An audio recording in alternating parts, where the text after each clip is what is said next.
Assalamualaikum Bu Yudwi. Waalaikumsalam Bu Siti. Apa kabar Bu Yudwi? Alhamdulillah baik. Alhamdulillah. Baik Bu, saya bermaksud menemui Ibu hari ini untuk melaksanakan observasi kelas Ibu dalam rangka supervisi akademik dengan paradigma coaching. Iya, Kira-kira Ibu sudah siap? iya siap. Alhamdulillah. Nah, bagaimana Ibu, apa saja yang sudah dipersiapkan? Yang sudah saya persiapkan adalah membuat link Bu. Link saya sebar ke anak-anak untuk mengisinya karena ini disesuaikan dengan kondisi atau gaya belajar mereka. Tuh, jadi disebar linknya. Terus kemudian membuat FYP, terus membuat PowerPoint yang sesuai dengan materi ini, terus kemudian menyiapkan laptop tentunya, terus kemudian HP, kemudian juga kamera, infocus, speaker, dan alat-alat tulis yang lain Bu. Baik, materi apa yang akan diberikan Bu?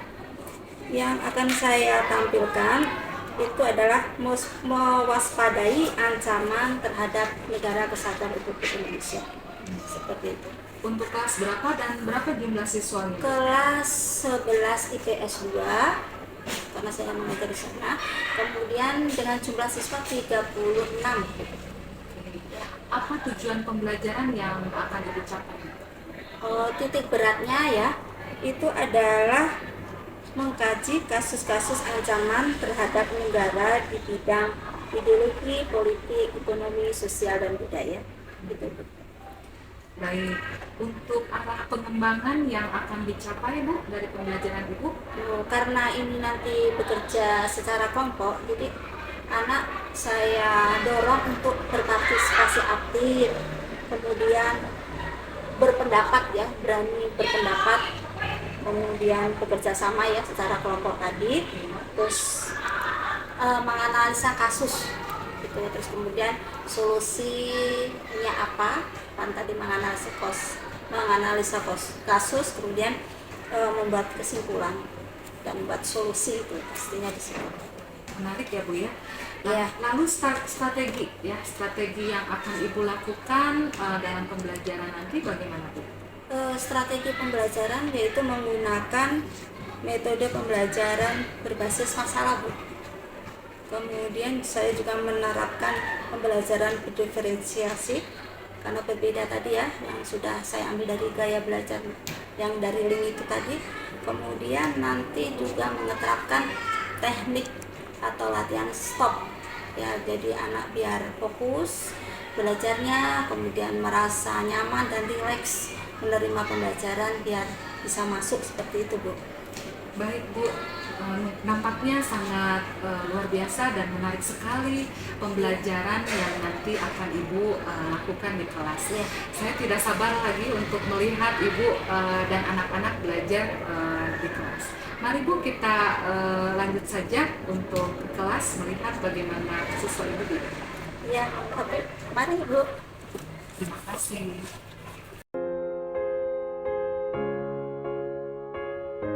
Selamat siang. Iya. Apa kabar kalian? Baik.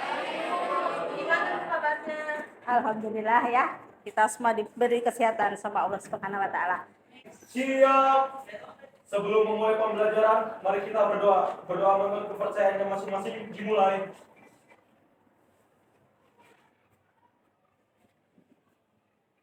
Berdoa selesai. Siap memberi salam.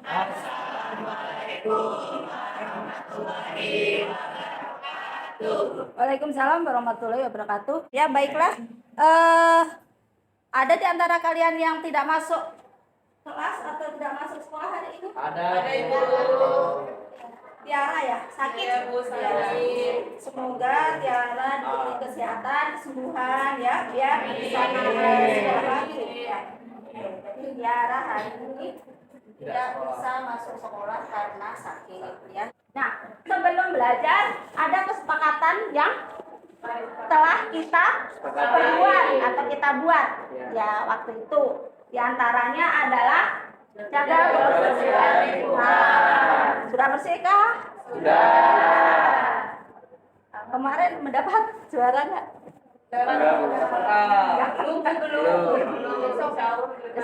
Insya Allah ya. Satu bicara, yang lain mendengarkan. Nah itu penting ya. Kabeh itu bicara, ngomong kabeh. Nah siapa yang mendengarkan? Gak ada kan? Jadi satu bicara, satu ya mendengarkan. Toleransinya di situ ya. Jadi kita menghargai pendapat orang lain. Kemudian gunakan HP saat berbicara. Nah di sekolah kita memperbolehkan siswa-siswinya membawa HP ya. Tapi kita harus apa? Gunakan apa saja diperlukan. Ya, sebaik-baiknya atau bijaksana ya. Tapi sebelumnya biar kalian fokus, biar kalian bisa mengikuti pengajaran ini dengan tenang, Ibu ada sesuatu nih. Latihan stop ya. Jadi nanti Ibu akan bacakan narasinya, terus kalian mengikuti ya. Jadi apa yang Ibu bacakan di sini kalian mengikuti ya. Bisa tarik napas ya, kalian tarik napas. Kalian suruh bergeser tempat duduknya ya, bergeser ya, seperti itu ya. Mari kita stop sejenak dari kegiatan apapun yang dilakukan saat ini. Mari istirahatkan sejenak fisik dan mental selama kurang lebih 3 menit saja. Ya. Sebelum mulai, silakan kalian duduk senyaman mungkin. Kalian dapat bergeser posisi duduknya agar lebih nyaman. Kemudian, cobalah duduk tidak membungkuk. Tetap tegak, tetapi kedua bahu tetap rileks. Ya. Rasakan kursi yang menopang tubuh kalian. Rasakan kedua telapak kaki bertumpu pada lantai. Silakan letakkan tangan pada pangkuan atau di atas meja. Relax. Ya. Kemudian silakan pejamkan mata jika merasa nyaman. Relax. Amati nafas masuk dan keluar. Bernafaslah seperti biasa. Saat bernafas, rasakan udara masuk dan keluar melalui lubang hidung. Ya, bagaimana perasaan kalian? Senang sekali kuat.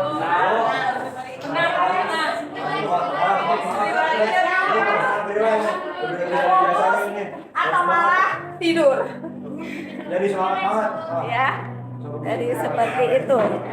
Baiklah, sekarang Ibu akan memaparkan PPT atau kita akan menginjak materi selanjutnya, yaitu mengenai apa? Sudah dibaca belum buku di rumah? Sudah. Yaitu dengan judul mewaspadai ancaman terhadap kedudukan negara kesatuan Republik Indonesia.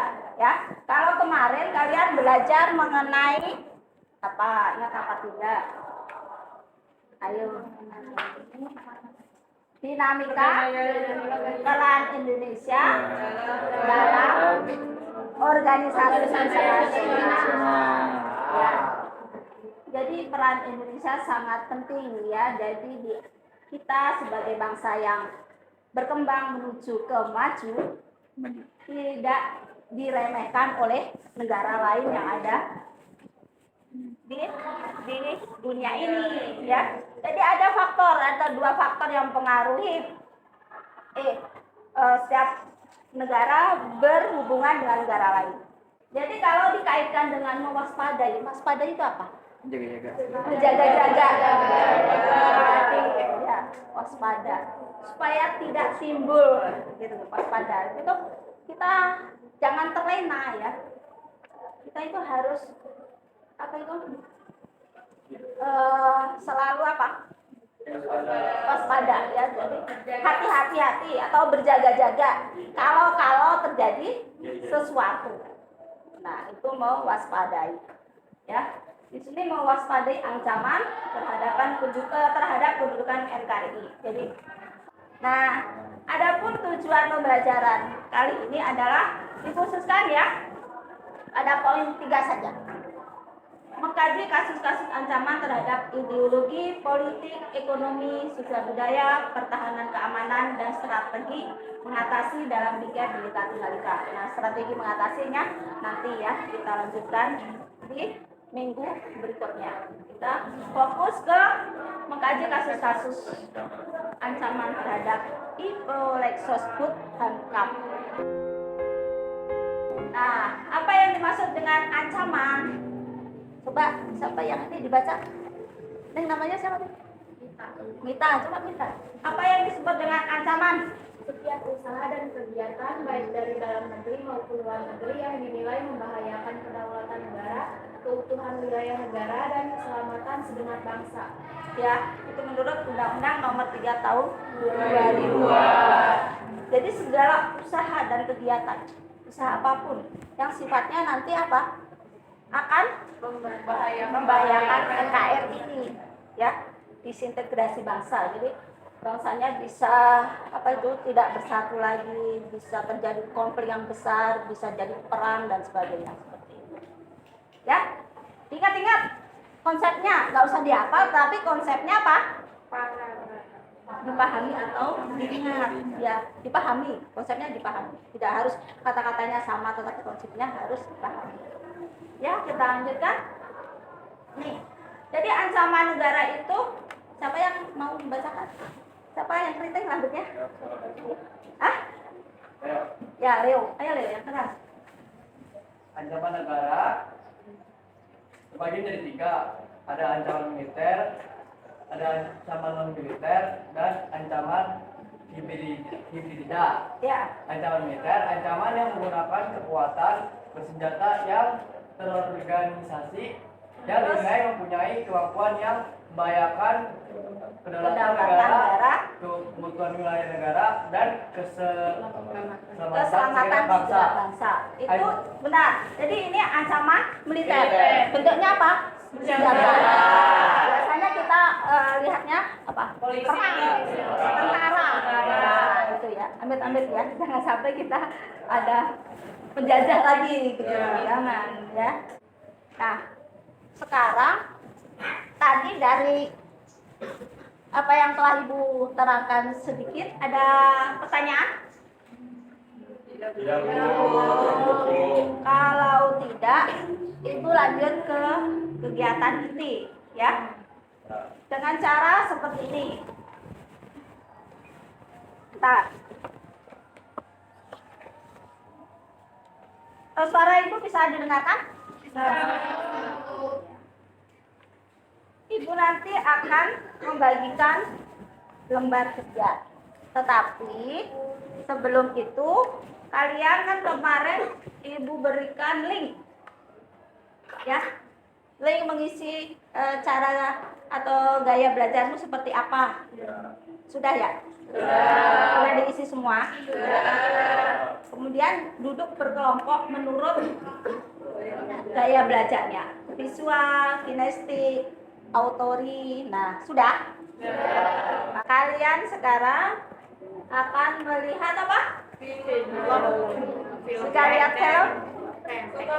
Ya, kita sekarang silakan menyaksikan film pendek yang berjudul Pilih. Ya.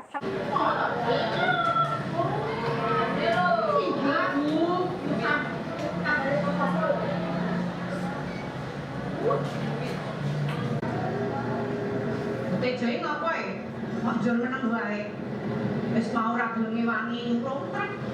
Saiki menang wae. Aja bener. Laki duit sing dikeki gotrek mau duit sing ra berkah, ya toh? Astagfirullah ya Allah. Sing marani dia nganggo susuk barang. Marake Ini LKPD-nya. Ibu bagikan ya. Satu kelompok satu. Tapi ingat, tadi kesepakatan belajar harus apa? Harus aktif. Jadi semua ya. Jangan kelompok, wah sudah ada yang mikir satu orang saja, jangan seperti itu ya. Kita belajar. LKPD-nya dilihat, disesuaikan, diamati, dianalisa. Ayo. Apa kebenaran yang ada? Sudah selesai.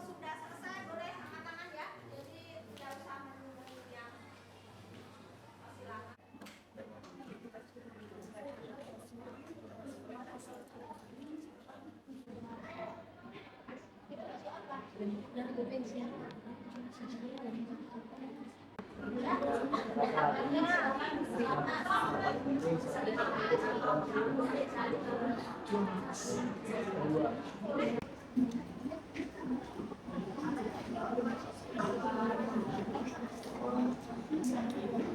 didiskusikan, ayo didiskusikan apapun ya, namanya laporan pendapat.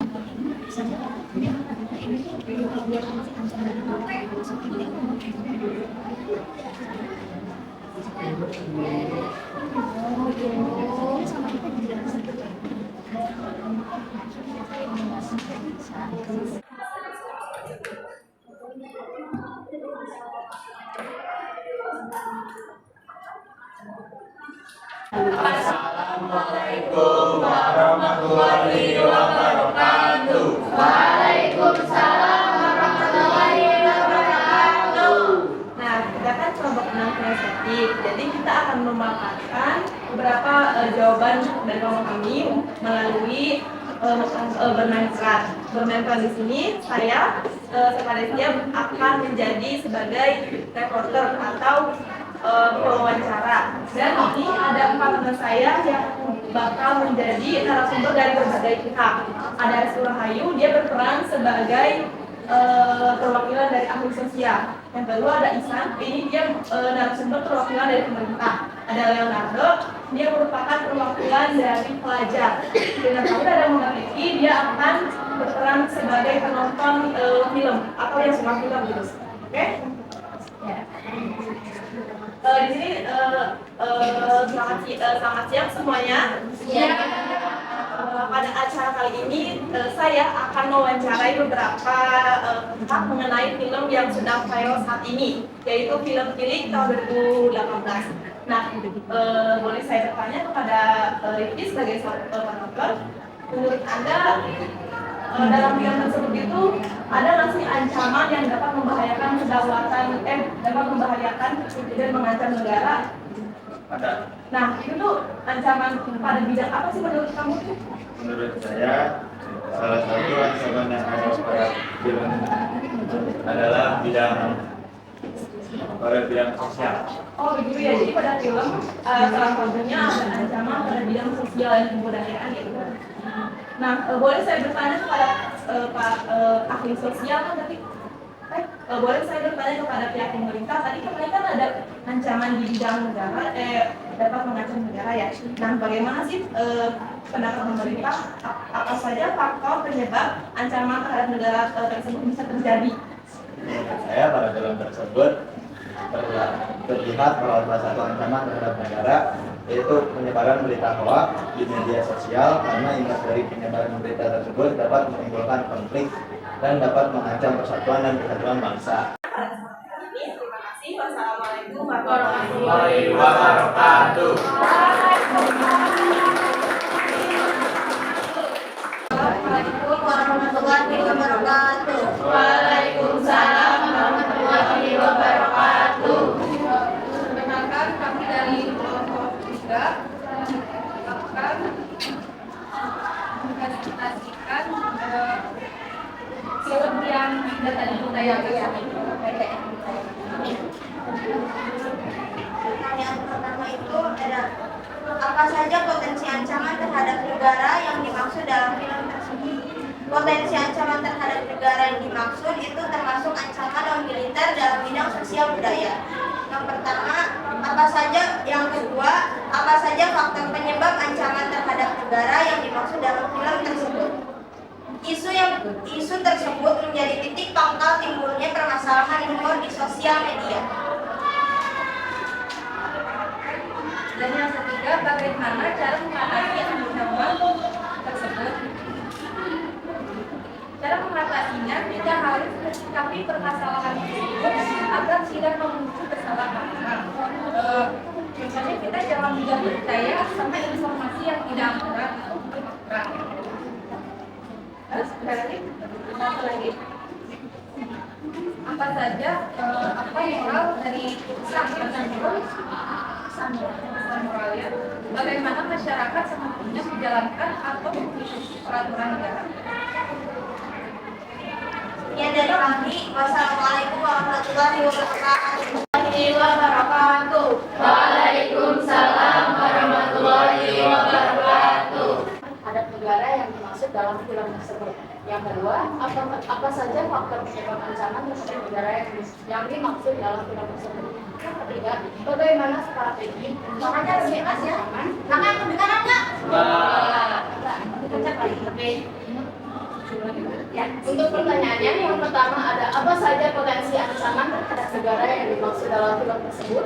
Yang kedua, apa saja faktor penyebab ancaman terhadap negara yang dimaksud dalam film tersebut. Yang ketiga, yaitu bagaimana strategi mengatasi ancaman yang dimaksud dalam film tersebut. Dan yang terakhir ada apa saja pesan moral yang ada di dalam film tersebut. Yang strategi untuk mengatasi ancaman yang dimaksud dalam film itu yaitu yang pertama, jangan mudah terprovokasi. Yang kedua, bersikap kritis terhadap apapun yang didapat. Dan yang ketiga, jangan mudah percaya. Maksudnya apa sih? Maksudnya jangan mudah terprovokasi itu jangan kayak apa ya? Orang ngomong ini kita langsung percaya gitu. Terus bersikap kritis terhadap Pendek tadi ancamannya, tapi ada satu lagi. Kira-kira apa? Kalau ideologi tentang apa? Susu. Bukan susu. Politik. Ya, tadi kan untuk Tejo mengasih atau memberikan uang kepada siapa seperti Botrek, ya. Itu dengan maksud dan tujuan tertentu, ya. Suka gitu kan? Memberi uang agar memilih siapa suaminya menjadi bidang apa? Politik. Kalau yang lainnya apa? Tadi sosial. Jadi semua itu bisa menunjukkan kedaulatan, ya, kemudian keutuhan dan keselamatan, kayak keselamatan bangsa. Dan kesimpulan yang bisa kita tarik kira-kira apa? Siapa yang bisa menyimpulkan? Ya, coba apa yang bisa kalian atau kamu tarik kesimpulan dari tayangan Ya, setelah jadi kita sudah belajar terhadap ancaman terhadap kedaulatan NKRI. Jadi ancaman tersebut merupakan setiap upaya, pekerjaan, kegiatan, dan tindakan baik dari dalam negeri maupun luar negeri yang dinilai dapat membahayakan keselamatan bangsa, kedaulatan, dan keutuhan wilayah NKRI. Ancaman tersendiri ini terbagi menjadi tiga, yaitu ancaman bidang militer, sama hibrida. Kalau ancaman bidang militer itu merupakan ancaman yang memanfaatkan kekuatan bersenjata, tentunya pada bidang pertahanan dan keamanan. Kalau misalkan ancaman militer merupakan ancaman yang tidak menggunakan kekuatan bersenjata, tetapi jika dibiarkan akan membahayakan kedaulatan negara, keutuhan wilayah negara, dan keselamatan segenap bangsa. Contohnya pada bidang sosial, budaya, politik, ideologi, dan ekonomi. Yang ketiga ada ancaman hibrida. Ini merupakan ancaman yang bersifat campuran antara militer dan non-militer. Kalau tadi kita lihat itu contohnya itu termasuk contoh ancaman bidang non-militer, yaitu pada bidang sosial.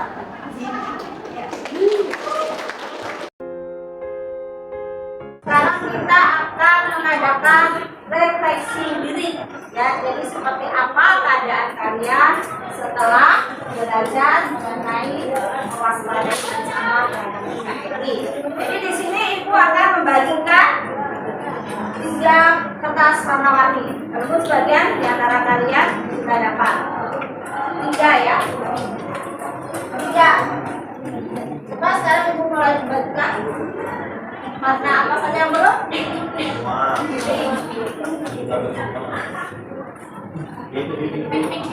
Coba Robi, 1 orang dapat 3 warna-warni, ya. Yang belum? Robi. Siapa saja? Warna.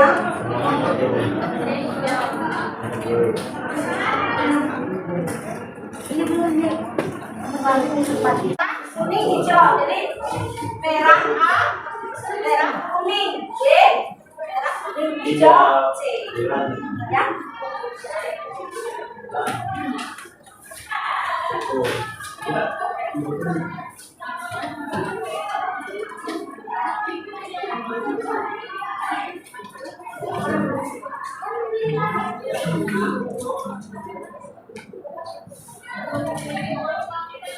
Merah, ya.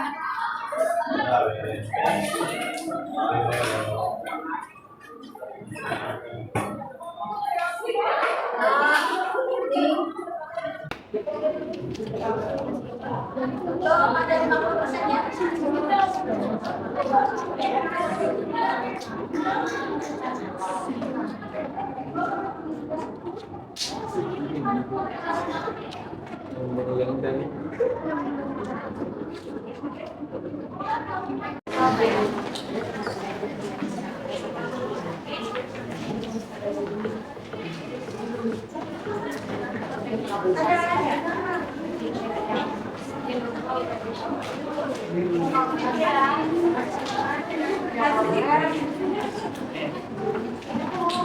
Tulisnya nggak ada balik kalau misalnya nggak bisa tulis. Iya.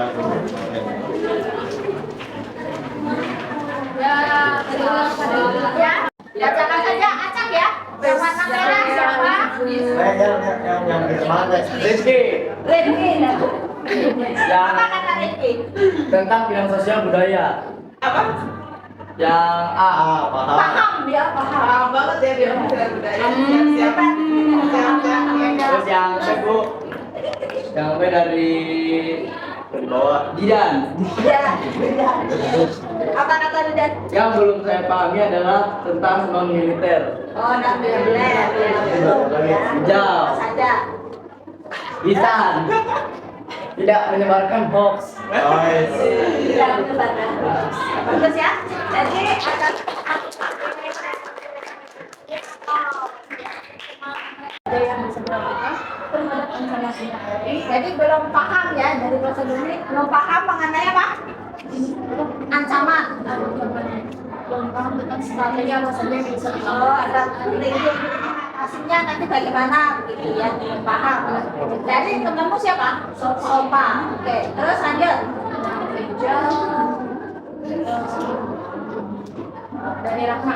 Dari Rahma. Hal yang akan saya lakukan yaitu jangan mudah percaya dengan omongan orang.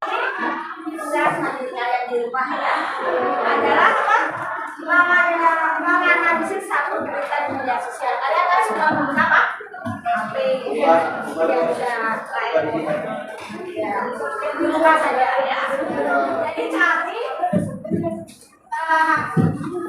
penanya ancaman berartikel seperti ya.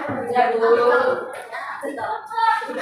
Ya di bidang konsumen sarana ya. Potensi dari ancamannya seperti apa? Artikel ya. Jadi nanti artikelnya media cetak maupun media sosial ya. Kalau media sosial nanti di print ya. Nanti pada hari ini pagi kita berambut ke perjalanan masing-masing. Berdoa dimulai. Berdoa selesai. Siap bersalam.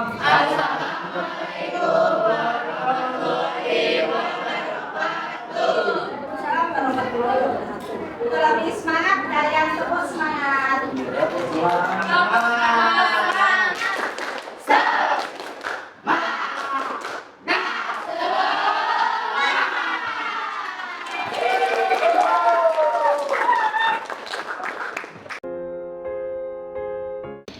Assalamualaikum Bu Siti. Waalaikumsalam Bu Yudi. Begini Bu Siti, saya mau menanyakan dan ngobrol-ngobrol. Bu Siti ada waktu nggak Bu?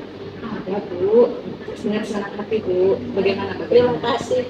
Tentang kemarin itu pembelajaran yang saya praktikkan mengenai RPP berdifferensiasi dan KSE itu ada sedikit masalah. Iya. Coba bisa diceritakan Bu, masalahnya apa Bu dalam melaksanakan pembelajaran berdiferensiasi dan dalam membuat RPP berdiferensiasinya? Masalahnya itu Bu, satu saya kan menyebar link ke anak-anak. Mereka itu tidak tepat waktu ya.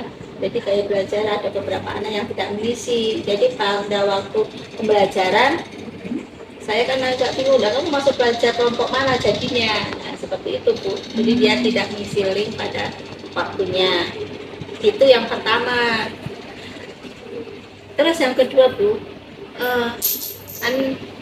di inti ya, pengajaran inti itu kan saya menayangkan film pendek, waktunya atau durasinya terlalu panjang, lama gitu. Jadi anak-anak Yang satu ada yang perhatikan, tapi ada juga yang malah ngantuk.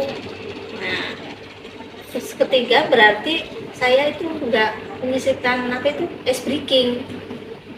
Jadi dia itu bukan saking fokusnya, ya ada yang fokus tapi ada juga yang malah tidur seperti itu, Bu. Jadi ada beberapa kendala itu di situ itu. Oh begitu ya Bu ya. Lalu apa sebenarnya tujuan yang diharapkan dari obrolan atau percakapan kita hari ini Bu? Saya ingin apa solusinya gitu loh, Bu. Solusi dari tadi yang Pelajaran yang sesuai pembelajaran dengan kurikulum. baik. Nah, tadi saya menangkap dari apa yang sudah Ibu paparkan, Iya. bahwa Ibu itu terkendala saat menerapkan pembelajaran itu, yaitu link yang tidak tepat waktu, Iya. ya, yang tidak diisi seluruhnya oleh siswa. Kemudian durasi film pendeknya itu terlalu panjang, Iya. sehingga membuat jam pelajaran Ya bertambah tambah ya, Bu? banyak, ya tambah Dan lama gitu. tidak menyisipkan ice breaking ya Iya. Bu ya, sehingga anak bosan ya Bu ya. Iya. Nah itu bagaimana cara Ibu mengatasi kendala-kendala yang tadi Ibu ceritakan tadi? Jadi kalau link ya link yang sudah ada, anak yang belum saya suruh lagi, saya suruh mengisi, ayo cepat-cepat diisi. Jadi kalau sudah diisi semua nanti biar kelompoknya bisa tertata ya, disesuaikan dengan gaya belajar mereka. Jadi saya cepat-cepat menginformasikan tadi. Terus kemudian kalau tayangan film yang berbentuk video bisa dikatakan seperti itu, nanti harus mencari tayangan film yang lebih pendek atau disesuaikan dengan RPP yang ada. Jadi mencari lagi, saya ini harus mencari lagi. Terus atau ada alternatif lagi Bu Siti, minta tolong sama guru TIK Pak Eka. Jadi diedit ya, disesuaikan dengan RPP durasi waktunya. Atau anak jurnalistik biasanya pada pintar ya itu mengedit ya, seperti itu. Terus apa itu media, kemudian Ice breaking tadi. speakingnya harus disisipkan. Jadi bagaimana disisipkan speaking itu, nyari-nyari di YouTube kan banyak. Nanti mungkin saya harus melihat lagi ya. Terus nanti saya perhatikan di pembelajaran saya seperti itu.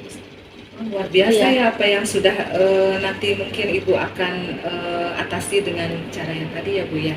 Ya. Nah kita lihat lagi apa yang sudah baik Bu dari pembelajaran Bu Yudwi kemarin. Kira-kira ada yang sudah baik selain tadi ada kendala ya? Ya, yang sudah baik itu secara 80% kira-kira seperti itu ya Bu. Praktek pembelajaran sudah sesuai dengan RPP yang saya susun. Terus kemudian medianya, terus bahan ajarnya juga sudah sesuai dengan RPP yang telah saya buat tersebut.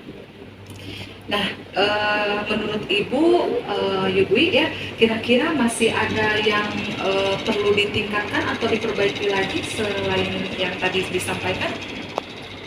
Yang perlu ditingkatkan itu ya, waktu untuk penyusunan RPP itu Bu. Itu perlu waktu. Maksudnya seperti apa Bu, bisa diceritakan? Kan harus ya disesuaikan dengan materi, kemudian disesuaikan dengan media. Nah kadang saya medianya itu juga terkendala gitu. Maksudnya terkendala dalam bagaimana? Harus beragam kan, membuat powerpointnya yang seperti apa, template-nya biar menarik. Nah, seperti itu. Jadi yang Iya. saya tangkap Ibu perlu waktu Perlu untuk waktu untuk menyiapkan media. segalanya itu, baik media, bahan ajar, terus kemudian ya RPP itu sendiri. Waktu ya Perlu Bu, ya? waktu, intinya perlu waktu ya. Baik, jadi itu yang perlu ditingkatkan ya Bu ya. Iya. Nah, kira-kira rencana tindak lanjut yang akan Ibu lakukan untuk mengatasi ya Iya. tadi apa yang kendala-kendala tadi itu, mengatasi kendala-kendala itu apa saja Bu? Rencana tindak lanjut ke depan? Tindak lanjut ke depan adanya evaluasi mungkin ya, evaluasi refleksi dari saya sendiri, dari rekan sejawat, dari anak didik, bagaimana sudah berjalan dengan baik apa belum, seperti itu. terus kemudian minta bantuan pada rekan sejawat atau guru sama mapel PPKN atau juga kepada guru TIK tadi Pak Eka Budini. Selain itu ada lagi Bu untuk rencana tindak lanjut ke depannya? Menyisipkan speaking itu sepertinya perlu Bu, karena kalau tidak diisi speaking anak-anak kurang apalagi siang hari ya, saya belajarnya di jam-jam terakhir itu, jadi anak-anak biar semangat, biar aktif begitu, biar tidak ngantuk. Ya. Kapan kira-kira Ibu akan melaksanakan rencana tindak lanjut yang tadi Ibu sampaikan? Kan saya minggu depan, jadi minggu depan itu di kelas 11 IPS 1 saya akan menerapkan pembelajaran ini. Jadi saya minggu depan ya, minggu depan. Seterusnya juga Bu? Iya, dan seterusnya. Iya, seperti itu komitmennya ya, seterusnya. Lalu siapa yang akan Ibu dilibatkan dalam melaksanakan rencana tindak lanjut tadi? Guru sesama mapel PPKN begini, terus rekan yang lain begini. Seperti itu. Baik, saya mau tanya lagi nih Bu. Kira-kira dari yang tadi sudah Ibu sampaikan, masih ada nggak kendala-kendala atau yang menjadi tantangan Ibu untuk menerapkan pembelajaran berdiferensiasi dan KSN? Sepertinya sudah cukup Bu. Sudah cukup? Iya. Ada tantangannya. mungkin ada Ya, yang itu kita harus berinovasi mungkin ya, mengeksplor diri, nah itu terus banyak referensi yang harus kita baca, terus nyari contoh-contoh RPP yang berdiferensiasi lagi seperti itu. Pokoknya ya hanya harus membaca juga seperti itu, literasinya ditambah gitu. Baik Bu. Lalu apa komitmen Ibu untuk melaksanakan rencana tindak lanjut yang tadi Ibu sampaikan? Komitmennya akan melaksanakan pembelajaran ini itu saat ini dan seterusnya. Luar biasa ya Bu ya. Harapannya semoga Ibu dapat melaksanakan rencana tindak lanjut Ibu dengan lancar ya Bu ya. Iya. Nah, dari yang sudah disampaikan oleh Ibu dan tadi kita sudah ngobrol-ngobrol, Ibu bisa menyimpulkan kira-kira kedepannya akan seperti apa untuk pembelajaran di kelas Ibu nantinya? Jadi kesimpulannya pertama-tama ya kita harus menyiapkan RPP yang berdiferensiasi dan KSP, terus kemudian KSP maksud saya, terus kemudian media pembelajarannya terus harus beragam, terus kemudian juga bahan ajarnya itu juga harus disesuaikan dengan RPP yang ada. Kemudian kalau terkendala kalau kita memilih ini itu analisa kasus ya, jadi kalau kita mencari di tayangan film pendek seperti itu ya harus disesuaikan dengan durasi yang ada. Kita bisa minta tolong atau minta bantuan kepada rekan guru TIK, Pak Eka, atau anak jurnalistik yang lain. Kemudian juga menyisipkan speaking yang bisa menambah semangat anak-anak belajar. Mungkin itu. Luar biasa ya Bu ya, Ibu sudah menemukan solusi dari permasalahan yang Ibu sampaikan barusan. Ya, terima kasih juga Bu Siti ya telah membantu menghadapi problem atau yang saya bikin unek-unek di hati bisa terselesaikan, teratasi seperti itu. Baik Bu, jadi bagaimana nih Bu nih, perasaan Ibu sekarang sudah lega? Lega, alhamdulillah. Alhamdulillah, jadi senang ya Bu ya. Iya. Ibu kedepannya akan lebih baik lagi. Iya. Terima kasih untuk hari ini ya Bu ya. Luar biasa, mudah-mudahan saya bisa mendapatkan kabar baik dari cerita tindak lanjut keberhasilan dari yang sudah Ibu laksanakan nanti. Iya. Terima kasih Bu Yudwi. Assalamualaikum warahmatullahi wabarakatuh. Waalaikumsalam.